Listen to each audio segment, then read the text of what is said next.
અમરેલી જિલ્લાના જાફરાબાદ તાલુકાના ચિત્રાસર ગામમાં સિંહોના આતંકથી ગ્રામજનોમાં ભયનો માહોલ ફેલાયો છે।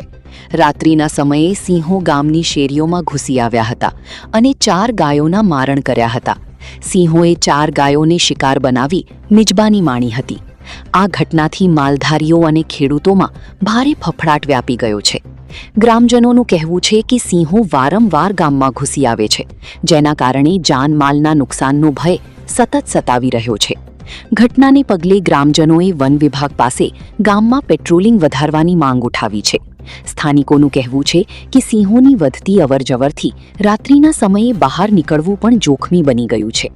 હવે જોવું રહ્યું કે વન વિભાગ ગ્રામજનોની સુરક્ષા માટે કેટલા અસરકારક પગલાં ભરે છે। આપનું નામ? હું ચિત્રાસરથી માજી સરપંચ સગનભાઈ મકવાણા। સાહેબ, અમારા ગામમાં અવારનવાર એક વર્ષથી આવા કિસ્સા બને છે અને ઘણીવાર રજૂઆત કરી। એકવાર ઘરમાં દીપડો ગળી ગયો, એક બાળકીને દીપડા ફાડી ખાધી અને વર્ષમાં અંદાજે સાહેબ છે ને 40 થી 50 પશુને મારી નાખ્યા છે। અને અવારનવાર રજૂઆત કરવા છતાંય જંગલ ખાતાના કર્મચારી કોઈ ધ્યાન દેતા નથી। અમારી એક જ રજૂઆત છે, એ લોકોને લગભગ હજારો એકર જમીનના જંગલ છે, તો અમારા ગામડામાં શું કામ એને પ્રાણી એને છોડવા જોઈએ? એને જંગલમાં લઈ જવા જોઈએ ને। અમારા ગામના લોકોની અંદર એટલો ભય ફેલાવાનો સાહેબ, અહીંયા જીવવું મુશ્કેલ થઈ ગયું છે। આ લોકો છે ને સાહેબ વ્યવસ્થિત ડિસિઝન લે અને એના પ્રાણીને અહીંથી લઈ જાય। એને ખોરાકી માટે અમારે જ પશુ મળે છે। જંગલી નીલગાય બહુ બધી છે, એને મારી નાખો ને તો ખાય। અમારા પશુને અમારા માણસોને શું કામ હેરાન કરો છો? શાંતિથી બધાને જીવવા જોઈએ ને, મજૂરી કરીને ખાય છે। બજરંગ દળ દ્વારા આ લોકો છે ને સાહેબ એક ગૌશાળા બનાવ્યો છે, જ્યાં ત્યાંથી એક રૂપિયો ભેગો કરીને નિરણ ભેગી કરે છે અને પશુ મૂંગાને સારવાર કરે છે। તે આ લોકો કોઈ ધ્યાન નથી દેતા અમારા ગામની અંદર સાહેબ। આપનું નામ? વાઘેલા ભીમજીભાઈ પાલાભાઈ વાઘેલા। શું બનાવ બનેલો આજે ભાઈ?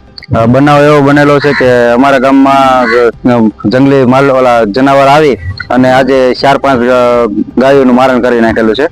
અમે ફોરેસ્ટર ખાતાવાળાને અમે અવારનવાર રજૂઆત કરેલી છે અને રજૂઆત કરીએ તો એ લોકો એમ કહે છે કે એ લોકોનું જનાવરનું જો કે સારો છે કે અમે અવારનવાર કહીએ છીએ, ગામના લોકો કહે છે અને ગામમાં જો કે એવા બનાવ બનેલા છે। 2-3 વખત દીપડાના બનાવ બનેલા છે। અમારે એક નાની એક બાળકીને પણ અમારે જે તે વખતે 2-3 મહિના 4-5 વર્ષથી થઈ ગયું, આમ તો એ ત્યારે જો કે એક્સપાયર થઈ ગઈ હતી ત્યારે નાની બાળકી।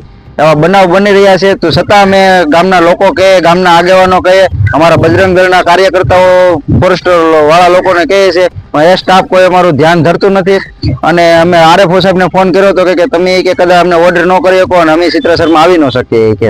અને કોઈ વન મિત્ર તરીકે એક સેલણા નીતેશભાઈ કરીને છે, એ લોકોને અમે અવારનવાર કહે તમે પેટ્રોલિંગ કરો, પણ એ લોકો પેટ્રોલિંગ પણ નથી કરતા।